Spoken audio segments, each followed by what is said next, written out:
Jadi udah diampuni gitu. Jadi ketika dia mualaf, dia minta janganlah lagi hidup gitu loh. Karena nanti dia tahu ketika nanti dia mulai babak baru, mungkin berbuat dosa Allah lagi, akan memberi Allah ujian akan menguji lagi. dan dia tidak mampu. Lagi.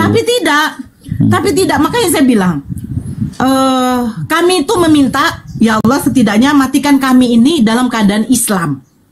Tapi itu bapak saya meninggal, alhamdulillah dalam keadaan Islam. Kakak saya meninggal, alhamdulillah dalam keadaan Islam. Cuman itu saja yang membuat saya itu berpikir, kok tidak terpikir ke sana. Orang yang membenci Islam, masuk Islam, mengucapkan kalimat syahadat, beberapa lama kemudian berapa bulan dia belajar, bagaimana istimewanya orang yang mualaf ini. Dia dosanya tuh ibaratnya tidak ada lagi, diampuni oleh Allah. Dia mendapatkan kertas yang baru. Dia minta untuk jangan lagi dipanjangkan umurnya. Karena dia takut umurnya itu tidak akan dapat membawa manfaat lagi di dunia. Lebih bagus dimatikan cepat. Tapi ya itulah. Bapak saya masuk umur 48 tahun sebelum beliau pensiun. Sebelum beliau pensiun ya, 48 tahun, meninggal umur 65-an. Itu jarang waktu tuh berapa puluh tahun itu? 48 ke 65. 48 ke 65 itu berapa? Hampir 20 ya? Enggak. 17 Bunda itu. 17. 20. Waalaikumsalam. Jai. Waalaikumsalam. 48 ke 65 berapa? 17 Bunda. 17. Nah. Bayangkan 17 tahun. 17 tahun dia hanya menikmati masa hidupnya selama dia menjadi seorang muslim. Masya Allah, saya bilang. Kalau aku ya Bunda, semenjak aku jadi muslim bersahadat, setelah aku bacakan dari biblos itu sendiri kan, aku tuh jadi tambah ganteng kurasa, jadi tambah bersih kurasa. Kau dulu jemaat taat kah Bunda ke gereja? Saya ikut penginjilan, Dek. Waktu aku tanya, waktu kau beribadah hari Minggu kau gereja, waktu kau halangan, kau dapat datang bulan, bolehkah kau masuk gereja? Beda, boleh lah. Bahkan megang kitab suci aja boleh kok. Nah makanya, nah kalau kita kan di Islam nggak kayak gitunya. Dan aku itu ya lebih apa itu namanya, lebih deket sama Tuhanku kayak gitu. Kalau sekarang kita kan sholat 5 kali sehari, belum lagi yang sunnah, belum lagi ada banyak aturan. Jadi aku memperagakannya itu sama kayak orang tua ke anaknya. Kau nggak boleh kayak gini, kau nggak boleh kayak gini, kau nggak boleh kayak gini. Itu kan disayangkan artinya kan. Nah di Islam itu kayak gitu. Aku banyak kali larangan yang nggak ini. Artinya kita ada kontrol kan sebagai manusia. Karena sejatinya manusia itu kalau tanpa kontrol, kita mau jadi apapun itu boleh kayak gitu. Tapi kalau kita dikontrol, harus berdoa, harus sholat, lebih mendekatkan diri kepada Allah Subhanahu Wa Taala. Jadi kayak ketergantungan sama Allah aku. Kayak gitu. Coba tanya Yoga, pasti kayak gitu juga dia. Nah, betul. Jadi kayak si Yoga, kalau kayak si Yoga kan wajar ya. Ketika kayak Yoga kan lajang, kakak juga aku pun lajang Islam Bunda. Itu, bukan aku pun maksudnya lajang. waktu masuk Islam itu kan juga kakak tuh kan gadis, belum menikah. Jadi tantangan paling berat itu memang orang tua. Bagaimana menyembunyikan identitas biar tidak ketahuan sama kedua orang tua. Apalagi aku pun kemarin sholat Jumat aku alasan makan Bunda. Aku bilang, Mama, aku mau makan dulu ya, aku belum makan dari pagi. Padahal aku kemana coba kau tahu? Aku sholat Jumat. Tapi enak kenapa Yoga? Tapi masih enak loh kalian laki-laki. Masih enak kalian laki-laki loh. Enggak enak, nonotku dipijak 4 kali, gepeng nonotku. Enggak enak itu. Bukan soal itu, Dek. Maksudnya begini. Masih enaknya kalian laki-laki tuh bebas keluar, bebas melaksanakan ibadah. Kalian sholat di masjid itu bisa, ya kan, pakai celana panjang, jeans, kaos, udah pergi kalian. Kami, kakak dulu perempuan, mau ke masjid, nggak mungkin, nggak ada masjid di situ. Mukena mau dibawa, kelihatan dong, ya kan, betul nggak? Masa saya masuk masjid, saya nggak pakai jilbab sampai di masjid baru saya pakai. Kan gak enak rasanya, gak etis kan. Nah inilah maksudnya kebebasan di laki-laki ketika yang lajang mualaf dengan yang kayak kami ini yang gadis masih mualaf. Gak bebas deh. Waktu kakak ketahuan aja berjilbab di tempat kerja, itu ditarik bapak itu ke rumah, Itu habis ditempeleng pakai sepatu kerjanya. Pak, ngeri kali kakak dulu deh. Ditempeleng, mukena semua dibakar kecuali Al-Quran itu. Kakak nggak bisa melaksanakan sholat itu. Dikurung di kamar, tidak dibolehkan lagi kerja, tidak boleh kemana-mana. B2 dikasih, biar bagaimana biar masuk Kristen. Tapi alhamdulillahnya Allah tuh masih menjaganya apa? Ada adik kakak itu yang sudah menikah sama Kristen, dia tuh orangnya penghibah. Dia nanti beli makan dari luar, dari rumah makan, yang murah-murah dulu masih ada 8.000 itu, dia antarlah lewat dari jendela. Dia kasihlah kakak makan itu tapi 2 kali karena sanggup uangnya cuma 2 kali waktu itu, nggak bisa 3 kali. Jadi pagi kakak tahan, sholat, kakak ambil itu spray mama, spray mama, baru pakai apa tuh, dengan apa, lindung bohong tuh ceritanya. Aku telepon mama, aku masih bisa aku borjong itu, barulah bisa melakukan sholat. Kalau tidak bisa. Ya, Ada gila-gilanya. Kalau aku dikasih babi kecap kayak gitu kan, aku kan di toko kan sekarang kan. Tiap hari pun aku dikasih babi kecap, tapi aku kasih anjingku depan rumah itu kan. Aku belilah makanan di luar kayak gitu sekarang. Biarlah. Aku nggak Kalau sampai kayak kakak gitu. taruh di plastik. Terus kakak kasihlah adik kakak yang sudah nikah itu makanlah kode. Dia bilang begini kan, memang kau Kak Nora, kesengsaraanmu membawa kebahagiaan untuk aku. Kenapa? Ya kan mama kan masak daging gondit itu kan enak. Kau kasih sama aku gantilah, aku belikanlah dari rumah makan. Kan begitu kan? Nah, adekku itu kan udah sempat nikah kan sama orang Kristen. Nah, dia juga alhamdulillah udah masuk Islam. Dia masuk Islam tuh karena ajaran kasih. Kasih tampar pipi kiri, berikan pipi kanan. Kemarin pagi aku dapat tampar pipi kiri 3 kali pun aku ditampar kemarin pagi. Yoga tahu. Tengoklah. Aku naik wawancara kalian. Oke, siapa yang mau? Bang Handi turun dulu bentar ya. Bentar aja. Ini Bang Handi mau naik. Bentar. Mana sih Bang Handi? Kok nggak nampak Bang Handi? Oke. Kawan-kawan sambil di follow ya akunku yang baru ya, yang kemarin ditombak aku. Udah. Ya Bang Handi, silakan Bang Handi.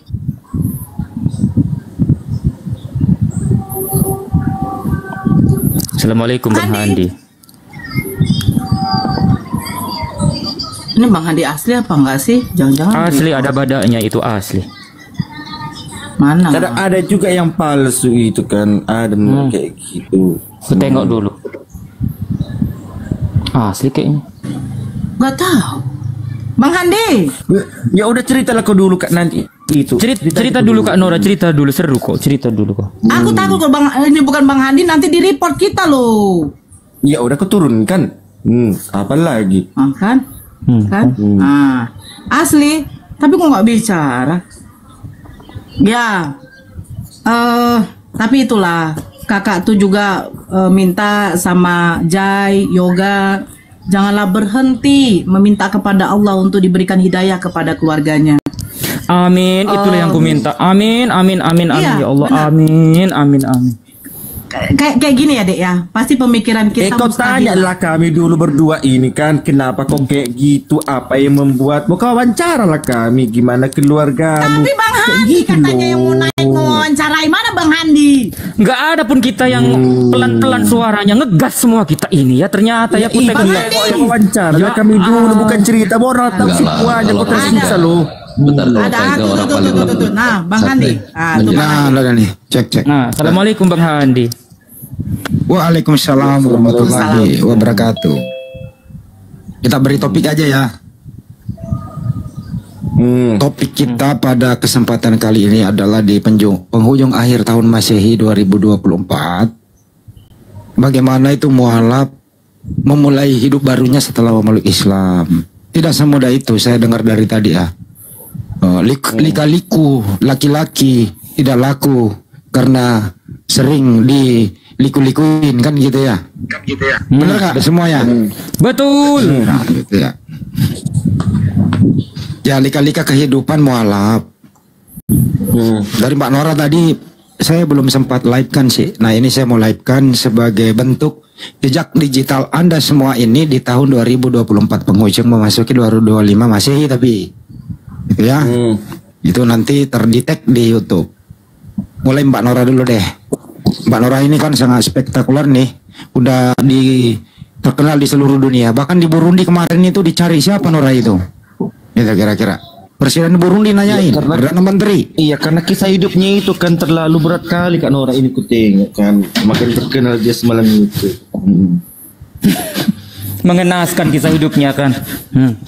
Iya. Mengenaskan. Ini yang setelah mualaf ya Bang. Ya, sekarang Mbak Nora dulu sebelum dan sesudah kenapa dan kenapa mualaf sesudah dan gimana respon keluarga dan seterusnya begitu. Gantian dulu Mbak Nora dulu baru Mbak Yoga baru Jay. Silakan. Oke. Assalamualaikum warahmatullahi wabarakatuh. Ini jadi kesekian kali lagi ya setelah terakhir saya diwawancarai sama si Jul. Tapi nanti ujungnya saya kena tombak, mudah-mudahan nggak kena tombak. Ya, sebelum saya mengenal Islam, saya ceritakan dulu latar belakang keluarga saya ini. Bapak saya ini adalah seorang ayah yang sangat keras kepada kelima putrinya. Karena kami nggak ada cowok. Kelima putrinya tegas, agak keras. Terus seperti saya bagaimana mau mulut agak lantam, seperti itulah bapak saya. Jadi kami semua satu keluarga ini takut kepada bapak. Bahkan orang ibu saya sendiri aja juga itu kalau sering dimarahin sama bapak saya itu lebih baik dia tuh menangis daripada melawan. Itu karakter ibu saya, begitu lembut. Nah, bapak saya yang keras ini itu jujur itu memang tidak suka yang namanya Islam. Mereka selalu menyebut kalau Islam itu Taliban. Karena Taliban ini katanya selalu suka perang, teroris gitu. Itu satu. Kalau soal poligami tidak pernah diapakan diungkit dia. Kami dulu itu kalau mulai dari kami sekolah ya, kami 4 yang bersekolah nih, saudara-saudara saya tuh tidak pernah satupun membawa saudara Islam itu, kawan kami yang Islam itu ke rumah. Jangankan yang Islam tidak berjilbab, jangankan yang berjilbab, yang tidak berjilbab aja, kalau dibawa dia selalu suruh pulang. Bahkan makanya saya cerita bahkan kalau ada azan-azan di TV dulu TVRI ya, karena saya masuk Islamnya kan tahun 2003, masih jadul. Itu selalu disuruh matikan itu, suara setan itu, matikan itu. Nah, begitu. Jadi karena ketidaksukaan beliau, saya bilang bukan ketidaksukaan lagi, kebencian beliau kepada Islam, itu membuat kami itu memang sedikit pun tidak mengenal itu Islam itu, yang kami tahu ya, maaf, itu Muhammad, yaitu Islam. Nabi Muhammad itu Islam gitu.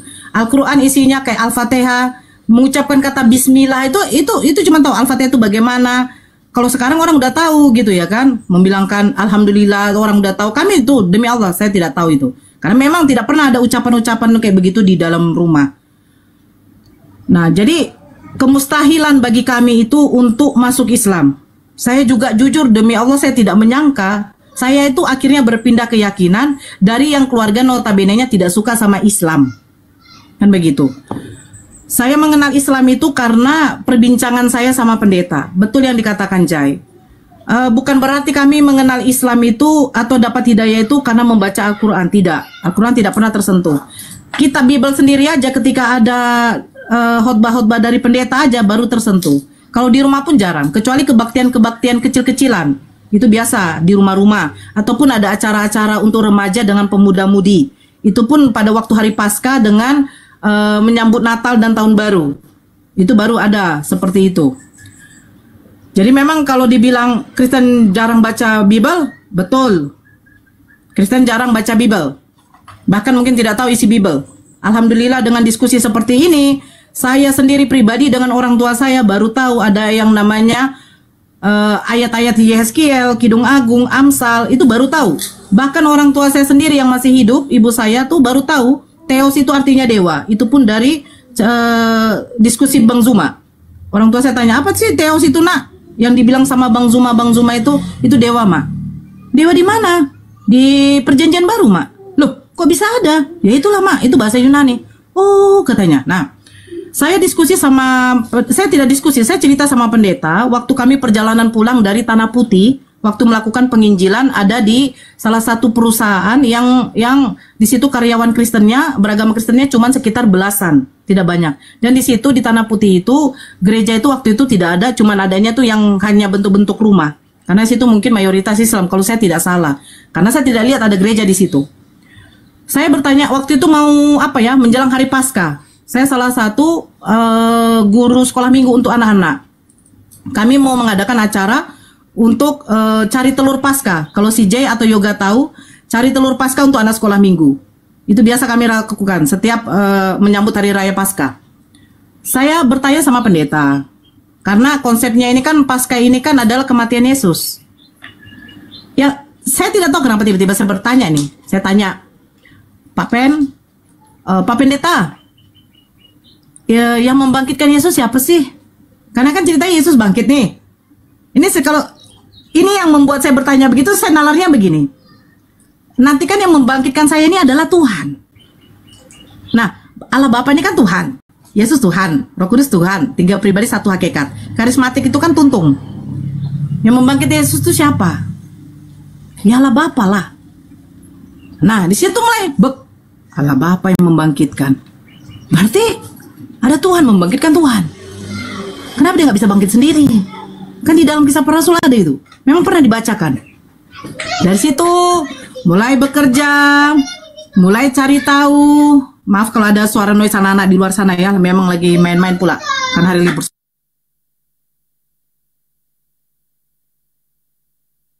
Anak saya pergi lari. Di situ mulai bekerja, saya mencari tahu. Saya bukan mencari tahu tentang Islam, karena bagi saya itu tidak penting dulu. Saya mencari tahu begini.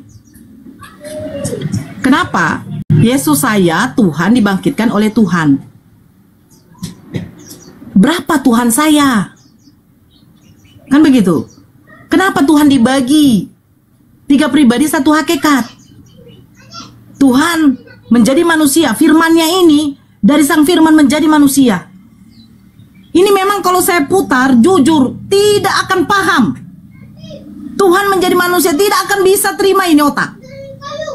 Tuhan saya yang menciptakan saya akan menjadi saya juga, gitu loh. Nah ini yang dulu membuat saya itu ambigu. Akhirnya saya ketemu dengan teman.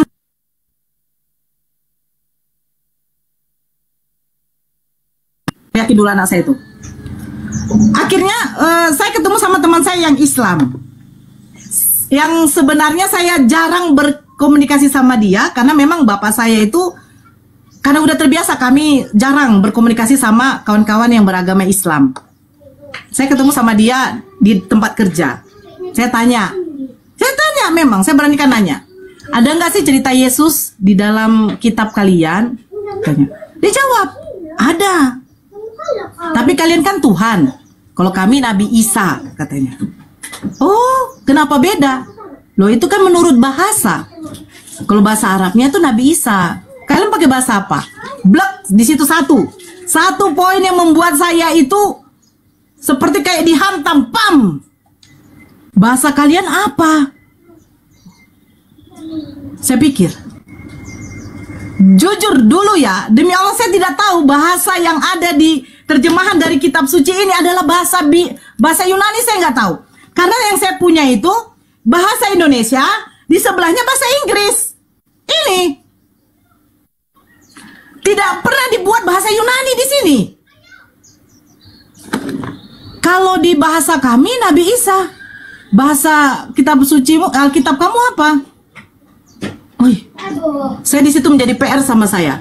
Tapi PR itu tidak pernah saya tanyakan kepada pendeta.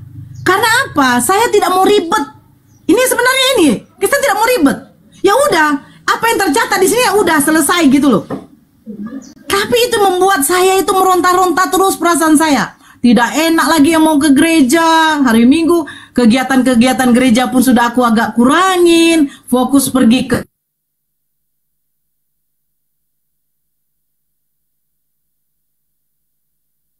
lagi hang dia. Sabar dulu ya, lagi hang dia. Kenapa itu nge-lag ya. Biasa signal itu. Minggu saya izin. Jadi udah. Hah? Udah Bang. Diulang dari 1 menit ke belakang diulang. Oke. Akhirnya saya minta izin, Bang Handi Noise. Saya minta izin dari bos dengan bapak, saya tidak ke gereja. Saya memang bohongi orang tua. Saya bilang ada tambahan kerjaan di tempat kerja. Bos saya bohongin. saya ada keurusan keluarga. Hanya untuk menemui kawan saya yang Islam ini. Memang hati saya itu sudah tidak tenang. Tidak tenangnya, tapi kenapa saya tidak utarakan kepada pendeta saya? Kenapa, bahasa apa sih yang ada di kitab suci kita ini sebenarnya? Kenapa Islam ini menggunakan bahasa Ori? Sehingga mereka tahu penyebutan Yesus itu bukan Yesus tetapi Isa. Kenapa kita Yesus? Pakai bahasa apa Yesus ini? Karena begini, ada Tuhan yang bernama Yesus, Allah, Roh Kudus. Kenapa berbeda nama? Tapi saya nggak mau utarakan ke Pak Pendeta karena saya juga tidak mau ribet. Saya tidak mau ribet sama Pak Pendetanya. Akhirnya saya ketemu kawan saya tanyakan lagi soal bahasa itu. Emangnya memang betul Yesus itu ada di dalam kitab kalian, Al-Quran kalian? Ada. Tapi kami sebutnya Nabi Isa, Nor. Nabi Isa kami itu dimuliakan Allah. Saya kaget, dia bilang dimuliakan. Apa dimuliakannya? Saya bilang, Nabi Isa kami itu tidak disalib. Bukannya Tuhan kamu disalib? Iya. Kok saya punya Tuhan disalib? Satu poin lagi. Sudah. Ini sudah tidak iya lagi. Maksudnya, Nabi Isa kami kan gak disalib. Diangkat oleh Allah ke langit. Katanya. Untuk apa disalib? Katanya. Kan hina itu. Aduh. Saya punya Tuhan yang terhina. Disalib. Bahkan kita nonton film-film Yesus. Sebelum waktu dia ditangkap, dia diludah. Saya menangis nonton film Tuhan Yesus itu. Ya Tuhan Yesus, kenapa kau diludah? Dicambuk, didorong-dorong. Terus memikul salib yang kita tahu itu sebenarnya kayak konsen apa ya, pintu ya. Besar kali salibnya kok bisa sampai datang si Simon dari mana itu? Aduh, membantu. Simon dari Kiriane. Dari Kiriane, ya. Membantu karena saking beratnya. Saya menangis terus gitu loh. Ya Tuhan, kenapa Engkau menderita demi kami Tuhan? Tetapi ketika saudara Nabi Isa kami itu tidak terhina, berarti Tuhan saya terhina. Ya udah, saya dari situ 2-3 hari, 1 minggu, 2 minggu, 3 minggu, sampai 1 bulan lebih, datang pendeta ke rumah, ngomong sama bapak, kenapa si Nora sudah tidak mau ikut sama saya untuk melakukan penginjilan. Bapak saya tanya, kenapa dek? Bapak tidak pernah manggil saya Nora. Kenapa dek? Datang tadi udakmu. Gak apa-apa pak, jangan kau bohong. Udah ada lain-lain kau di luar sana? Gak ada pak, aku bilang. Tapi hati saya sudah tidak iya. Berapa hari kemudian, kalau tidak salah itu hari Kamis, saya memutuskan untuk tidak pergi ke tempat kerja. Saya di situ beli kaos yang agak panjang karena saya suka pakai kaos agak ketat, celana jeans. Saya pergi ke masjid yang 2 kali naik angkutan umum. Karena saya tahu di wilayah itu, daerah Dumai, tidak ada yang kenal sama bapak saya. Saya pergi di daerah Bagan Besar. Kalau ada yang tahu Bagan Besar, salah satu masjid di situ. Saya perginya itu pagi, nyampe sekitar jam 9:30. Saya duduk di depan masjid. Masjid itu dulu di depannya tuh ada sebuah pohon rindang, ada tempat tongkrongan mungkin untuk anak-anak muda lah. Saya duduk di situ, saya tunggu sampai zuhur. Saya lihat udah rame. Selesai sholat, datang terakhir mungkin Pak Ustadz yang mimpin masjidnya, imamnya. Dia kunci pintunya, saya temui. Ya saya tanya, Pak, iya dek, bisa nggak di sini untuk memasukkan orang Islam? Siapa yang mau mualaf? Dia sebut mualaf. Saya pak, Masya Allah. Barulah dia bawa saya ke rumahnya. Di situ ada istrinya, memang istrinya tuh seorang ustazah yang memimpin perwiritan di kampung itu. Akhirnya Ya, saya di sering cerita kenapa mau masuk Islam begini. Akhirnya ditanya lagi.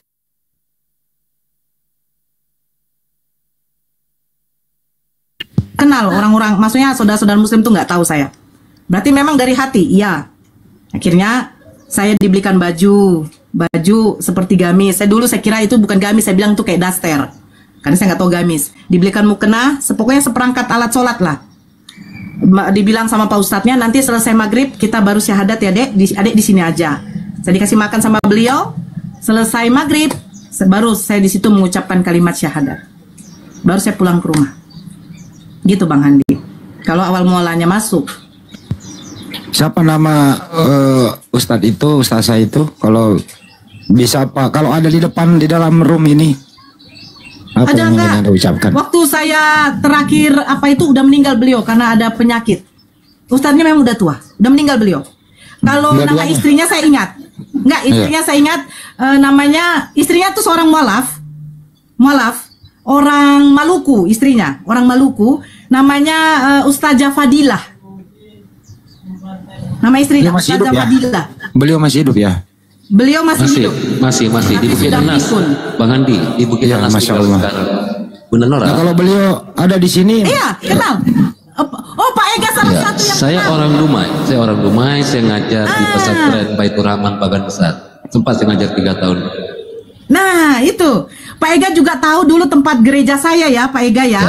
Di Karena- depan itu GBI Mawar Saron, anaknya namanya si siapa itu? Marga Aritonang bukan? Ya, karena gini Bang Andi, saudara dari Bunda Aritonang ini namanya Budi Ape, itu anggota saya. Boleh tanya Bunda Aritonang. Ya Allah. Silakan tanya. Benar sekali. Jadi saya kalau dibilang berbohong, silakan. Pak Ega tahu orangnya. Nah, itu. Jadi setelah itu, saya lanjut lagi Bang Handi. satu dulu, kalau ada Ustaz Padilla ada di sini di room ini atau di luar sana mungkin beliau mendengarkan. Beliau udah pikun. Ya, apa udah yang ini Anda ada ucapkan kayak- kepada beliau di penghujung tahun ini, silakan. Mungkin anak-anak beliau ya, mungkin yang dari luar kota sana, mungkin ada yang lihat ataupun sepupunya, anak bawaan, karena Ustadz Fadila itu setahu saya dulu dia janda, tapi Kristen. Saya mengucapkan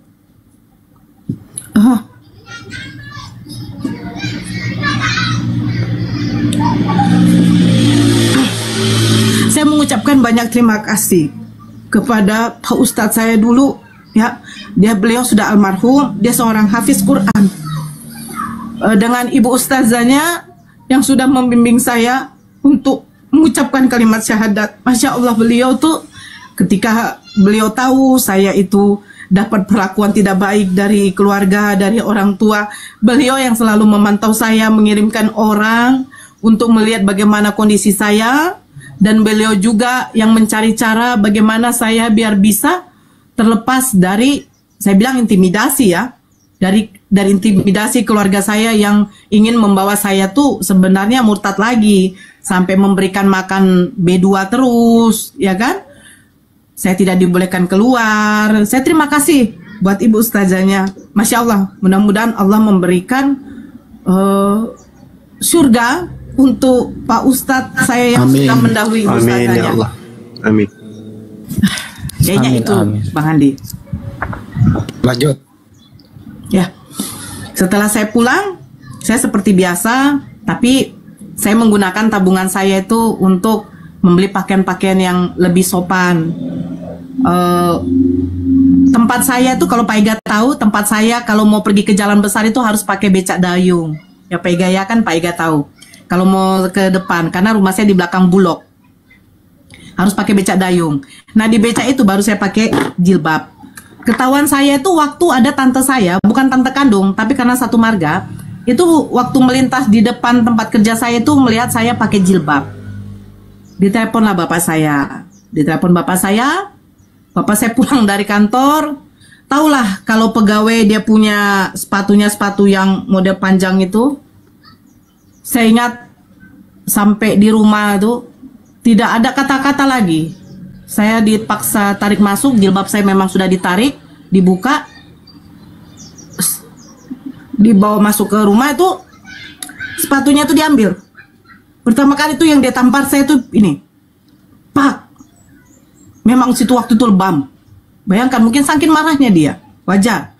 Ditampar, saya dipukul lagi badan saya, didorong lagi, sampai mama saya nangis. Sampai malah saya bilang begini, mau kau bunuh anakmu itu, mau kau bunuh anakmu itu.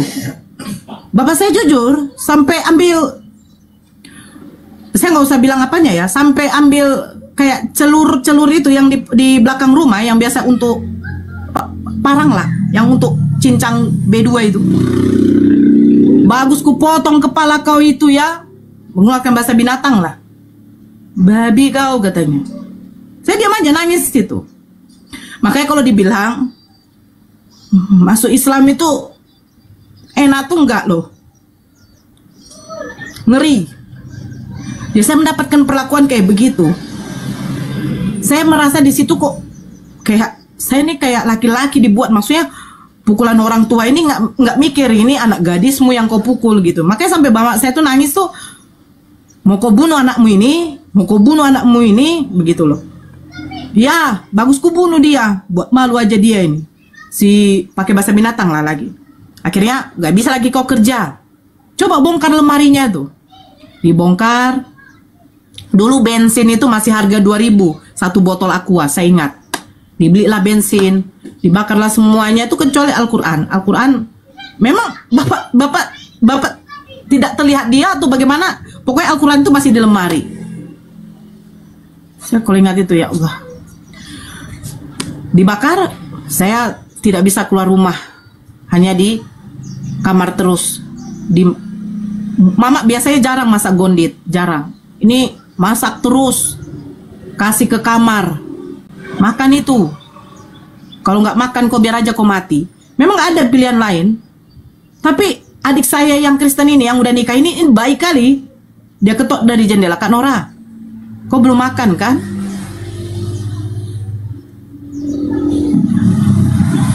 Waktu itu uang saya itu sudah diambil semua. Biar jangan ada cara saya tuh biar tidak makan gitu. Enggak, saya bilang, ini ada nasi bungkus, makanlah, katanya. Saya makan itu, adik saya yang kasih. Kadang kalau nggak ada uangnya, sekali sehari itu saya makan. Asalkan jangan saya makan lagi ini B2 ini. Itu nanti B2 itu saya kasih ke adik saya, karena adik saya masih Kristen gitu. Sampai begitu, sampai datang Ibu Ustazah Fadilah itu mengirimkan orang ngasih tahu bahwa ada yang mau melamar saya. Itu beberapa bulan kemudian setelah saya masuk Islam. Saya masuk Islamnya itu bulan 6. Saya menikahnya itu sekitar bulan 9, bulan 10. Pelamarannya itu. Saya terima, saya waktu itu setelah menerima dengar begitu, saya sholat, saya tidak tahu sholat istikharah, saya nggak tahu. Saya taunya dapat zuhur, saya sholat, saya minta sama Allah, ya Allah, kalaupun ini dengan cara ini saya harus keluar dari rumah, biarlah saya terima lamaran dari laki-laki ini. Saya tidak kenal laki-laki ini, nggak tahu saya.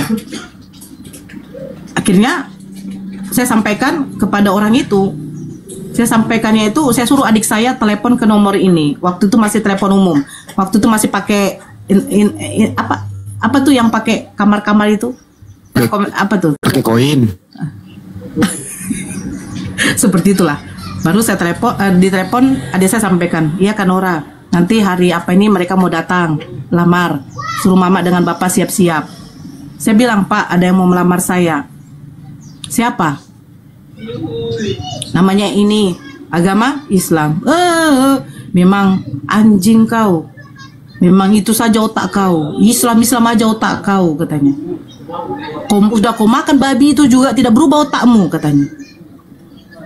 Saya diam aja situ, saya diam. Pokoknya intinya mereka datang, bapak dengan mama pergi. Yang menerima lamaran itu saya. Ditanya sama keluarga, mana orang ada pesta. Tapi mereka maklum, karena mereka udah lihat, udah kurus, ini mukanya udah kayak orang yang tidak apalah, macam mana lah, berapa bulan, ya makan sekali, kadang kalau ada uang adek dikasih 2 kali, dipikir mama bapak saya sudah makan B2 itu, padahal tidak. Akhirnya bapak izinkan saya tuh menikah. Sebenarnya diizinkan. Dibilang mama, bapak sudah ikhlas kalau kau menikah nak.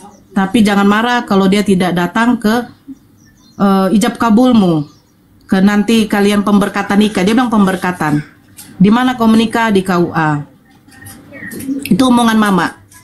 Rupanya pada waktu saya pakai baju kebaya untuk nikah ijab kabul, bapak rupanya nggak tahu saya menikah hari Jumat. Bapak nggak tahu. Bapak bilang adik berbohong, ini Kak Nora ada kawannya mau menikah pak, dia pandongannya. Kok pandongannya pakai baju kayak begitu? Saya nggak pakai jilbab itu. Padahal pengen pakai jilbab, tapi untuk mencegah jangan terjadi pencegahan itu saya nggak pakai. Bapak curiganya ada bunga pengantin melati itu. Akhirnya adik saya sendiri yang cari oplet, yang dibayar itu 20.000 untuk mengantarkan saya ke KUA. Saya pergi ke KUA, rupanya bapak udah pulang, marah. Dia datangi KUA dengan mama. Karena di situ orang memang betul rame, bapak mungkin agak bisa mengontrol emosinya ya. Baru giliran kami yang mau diakadkan, disuruh masuk. Ini dia baca berkas. Oh ini yang adik yang mualaf itu ya. Berarti orang tuanya nggak bisa jadi wali ya dek. Saya sebagai ganti walinya ya katanya. Ini nanti bapak, saya lupa tuh bapak siapa tuh. Yang menjadi penghulunya, yang menikahkan nanti ya dek. Ya.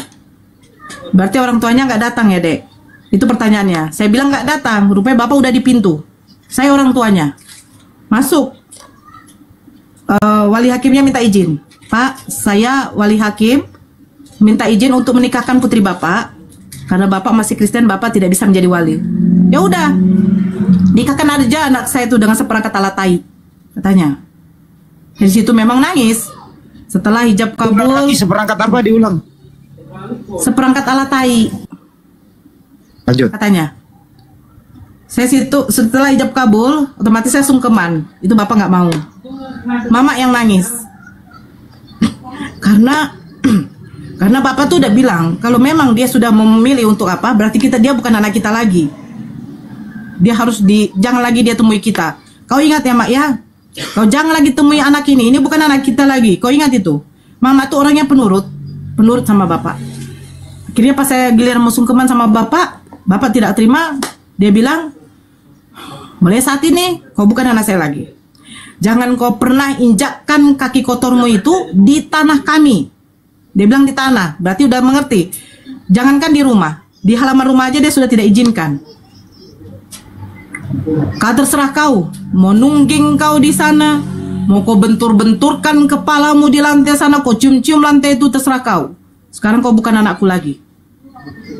Saya nangis, saya pergi. Sampai itulah Bang Handi, sampai berapa tahun tuh? 2003 akhir saya menikah. 2007 pertama kali bapak saya temui saya lagi di rumah. Dia datang ke rumah yang seperti saya bilang tadi. Dia datang ke rumah. Dialah orang yang pertama kali untuk meminta disyahadatkan waktu itu. Itu saya ingat juga hari Jumat. Waktu itu pulang Jumatan laki saya. Saya waktu itu sholat zuhur ya, udah selesai sholat zuhur, saya duduk sama suami, cerita-cerita. Waktu itu kami memang belum makan. Suami pergi ke belakang, digedor-gedornya pintu. Saya waktu itu belum buka saya belum buka. Karena suami waktu itu baru pulang, saya cerita. Saya rencanakan mau siapkan makan ini. Saya pergi ke dapur, saya dengar ada suara ketukan. Dek, katanya. Daniel. Dek, katanya. Saya tidak dengar kata deknya, cuman ketokan. Dek, katanya. Yang memanggil saya itu dek itu cuman 2 orang. Satu suami saya, satu ayah saya, bapak saya. Dek, saya tuh begini. Ini suara yang tidak pernah saya dengar. Sudah berapa lama ya? Saya lari. Mana tahu itu memang mungkin pendengar saya mungkin sangat rindunya ya sama orang tua. Saya buka pintu, saya lihat, ya Allah, ternyata bapak saya gitu loh.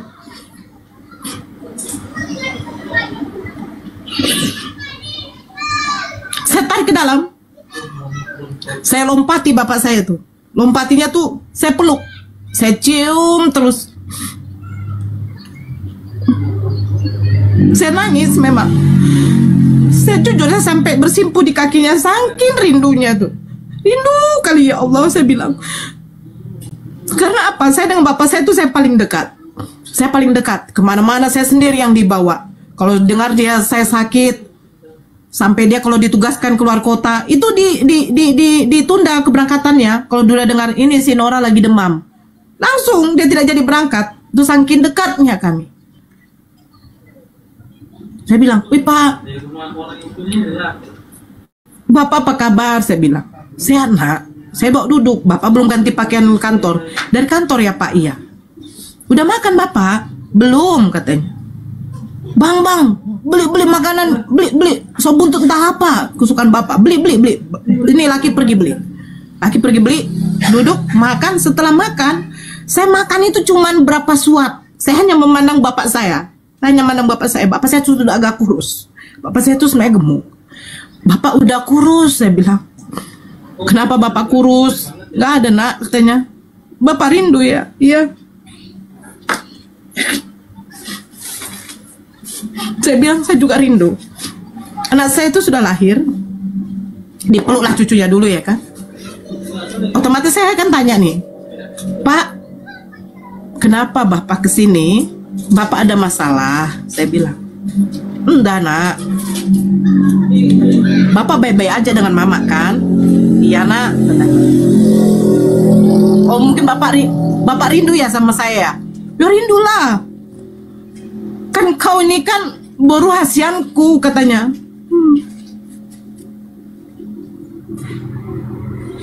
Baru hasian itu artinya baru kesayangan. Anak perempuan kesayangan. Kau kan baru hasianku katanya. Saya peluk lagi tuh. Saya tanya lagi, Bapak kesini mau ngapain?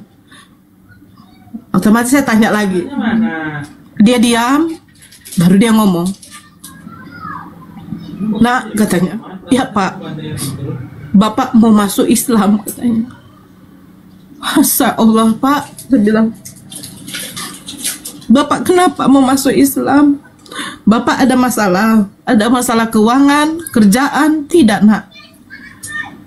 Bapak memang mau masuk Islam katanya. Ya Allah, saya bilang, apakah ini jawaban doa saya selama ini? Ketika saya minta sama Allah, ketika Ibu Fadilah ngomong, ketika anaknya udah Islam, orang tuanya masih Kristen, kamu mendoakan pun orang tuamu, itu udah susah. Karena orang kafir itu tempatnya di neraka jahanam. Saya membayangkan neraka jahanam, api saja disentuh kita kepanasan, apalagi neraka. Terus orang tua saya, semua keluarga saya itu akan saya lihat di neraka, saya tidak gitu loh. Saya bilang, bagaimana caranya biar orang tua saya ini tidak masuk neraka?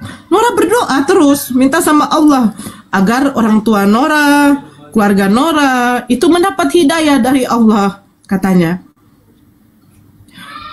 Saya waktu itu berpikir sampai kapan gitu loh. Bayangkan kita 1 tahun saja, 2 tahun tidak dijawab doa, mungkin ya udahlah, mungkin Allah belum kasih apa gitu. Jadi agak dikurangi. Saya tidak, saya meminta ya Allah, saya tidak pun kau kasih pun harta dunia. Orang tua saya saja, keluarga saya saja. Kalau sudah Islam, udah nggak perlu pun kaya, nggak perlu, tidak perlu, makan aja udah cukup. Saya dapat tempat tinggal, rumah kecil pun bobrok pun saya sudah cukup.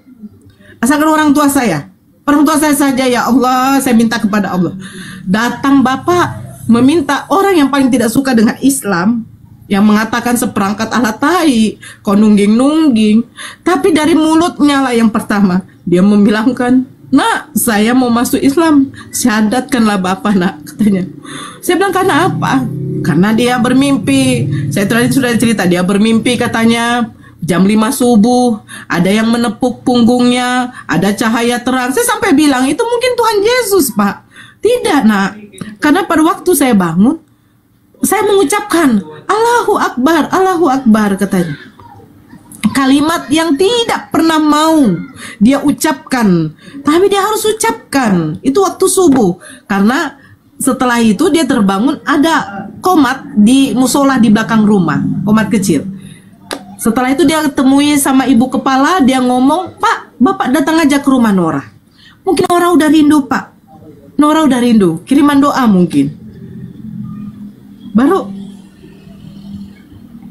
setelah itu dia udah mantapkan untuk masuk Islam. Saya kasih sama ada Pak Ustadz yang di dekat rumah kami, cerita siapa Yesus, siapa Nabi Isa. Karena sudah jam 4 sore waktu itu, Pak Ustadznya mau pergi ke masjid. Ini Ustadz dekat rumah kami ya, bukan tempat saya mualaf, itu jauh. Saya di Dumai, Ustadz itu di Bagan Besar, tapi ini yang dekat rumah kami, di komplek rumah kami. Jam 4 dia datang ke rumah, dia ngomong, "Ternyata Yesus itu ada juga di Al-Quran." Nah, saya dengan Bapak itu barulah kami berdua yang tahu ada nama Yesus atau Nabi Isa di dalam cerita tentang Yesus itu, ternyata ada juga di dalam Al-Quran. Cuman bedanya, dia bilang juga, cuman bedanya Nabi Isa di dalam Al-Quran itu, Dek, katanya, itu tidak disalibkan.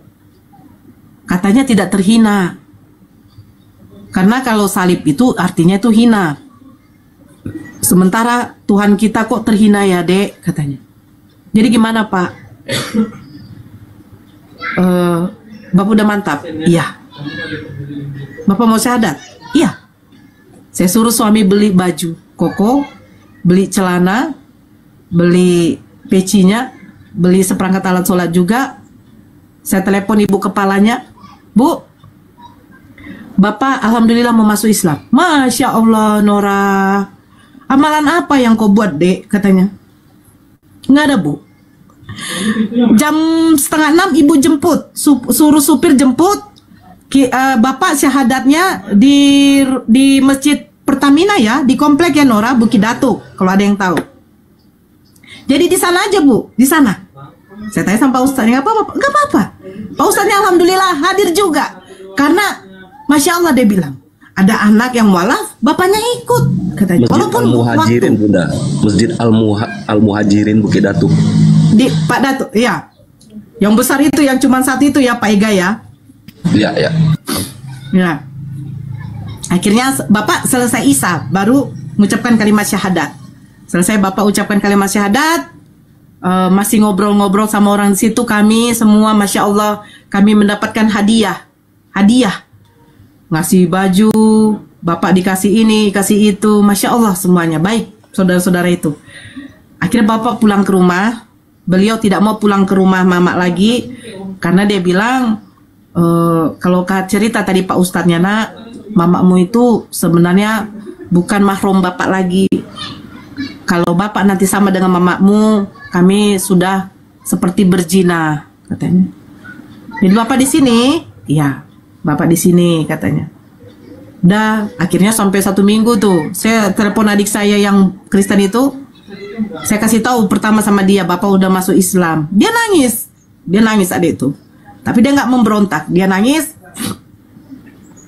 Akhirnya dia bawa pakaian kerja Bapak semua.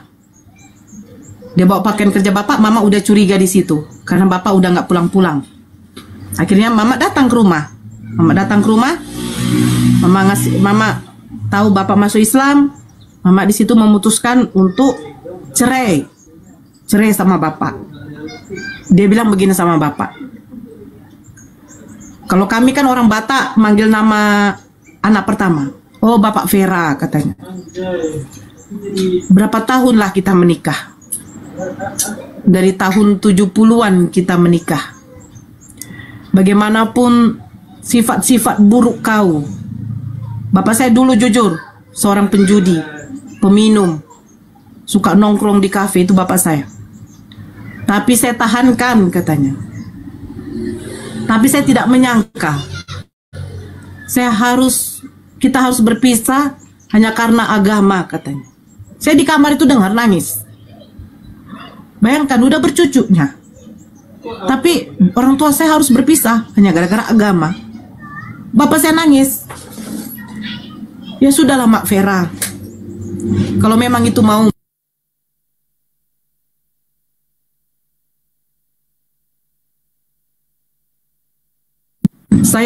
Kalau memang itu mau Mak Vera, katanya, saya terima, katanya. Tapi saya sudah tidak bisa merubah keputusan saya. Saya tetap agama Islam, ikut borumu ini Islam, katanya.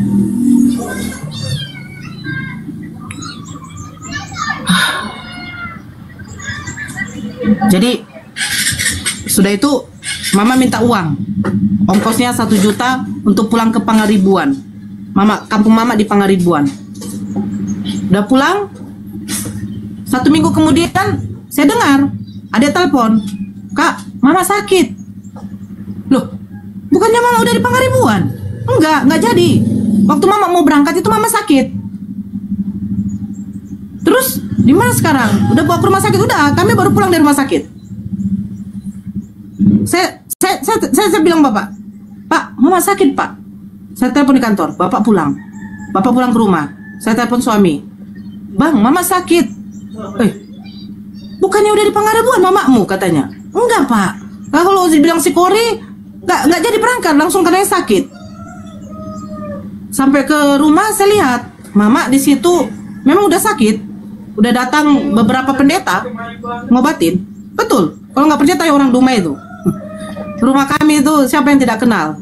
Rumahnya Pak Aritonang, yang keluarganya satu keluarga semua Islam.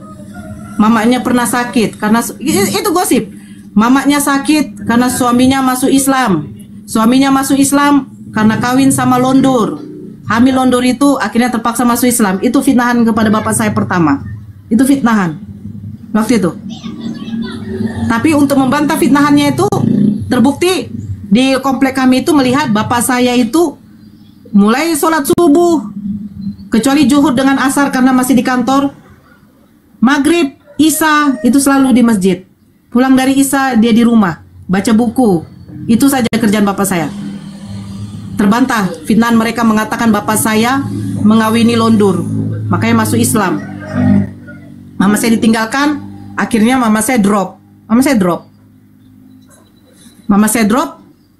Baru saya datang ke rumah karena adik saya cerita tadi, adik saya tuh sebenarnya sudah mau menikah, yang nomor 4, gadis, sama orang Batak, marga Gultom, dia Kristen, orang komplek itu juga di air bersih, dia mau menikah.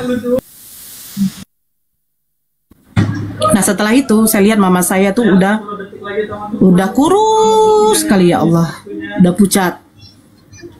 Dia ngomong pun juga udah nggak apa ya, mungkin karena udah tidak ada tenaga, nggak makan, minum pun nggak, jadi dari impus lah makanannya.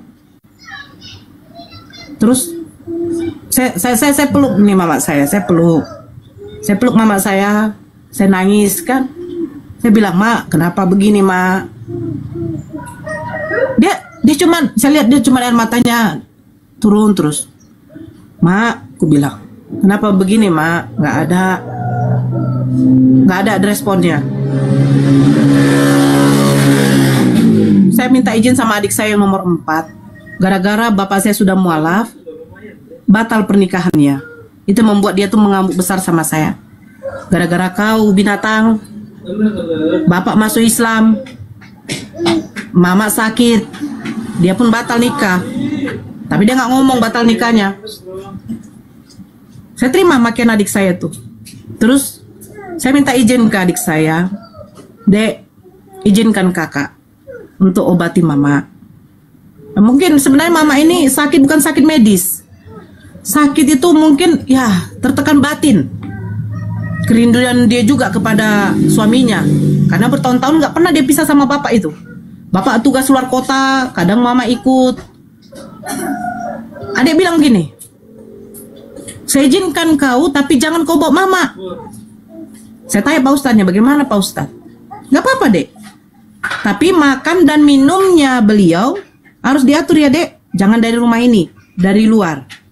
Saya bersedia. Mama makan 3 kalinya, minumannya semua saya beli 1 kardus aqua.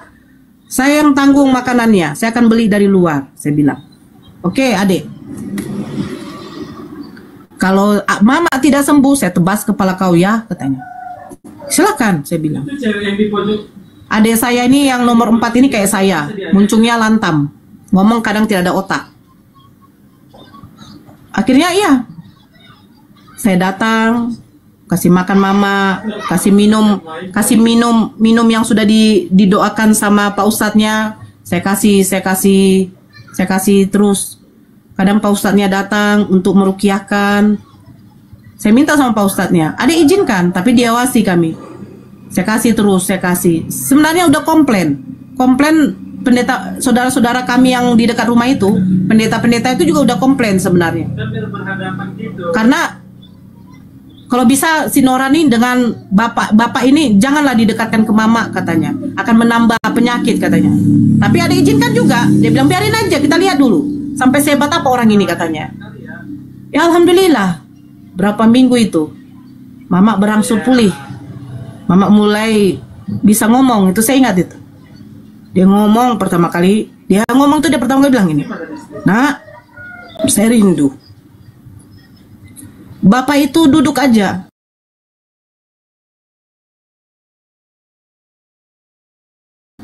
Bapak duduk.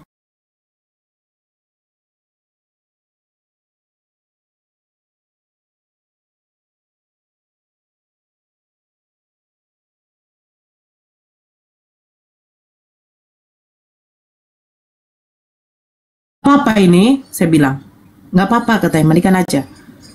Saya suruh suami saya yang menggendong. Bang, gendong dulu mama.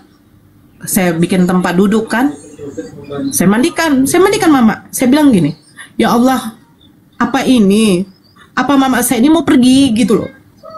Karena dia maksudnya tidak pernah begitu kan.